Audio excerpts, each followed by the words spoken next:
Welcome to the Banker Lamp. Please enjoy the video. In this video, I will explain how to fix a flex garden hose. First, gather your essential tools, including sharp scissors, hose clamps, and a suitable repair kit.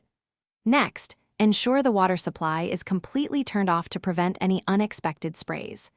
Carefully inspect your flex hose to pinpoint the exact location of the damage, as this will be the area you focus on for the repair.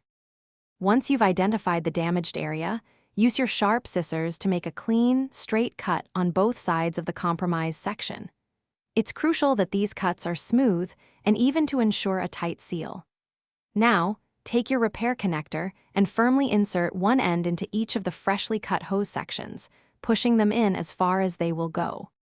With the connector in place, slide the hose clamps over each end of the connector and tighten them securely. Make sure they are snug but avoid over-tightening, which could damage the hose. Slowly turn on your water supply and carefully check for any leaks around the repaired area. If you see any drips, gently tighten the clamps a bit more until the leaking stops. Finally, fully pressurize the hose to ensure the repair holds up under normal operating conditions. Watch for any signs of weakness or leaks.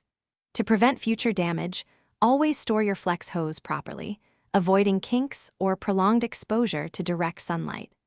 Remember to check the description for a link to the Owala water bottle and other great deals to keep you refreshed while you work on your garden. Thanks for watching. If this was helpful, leave a like and consider subscribing. See you next time.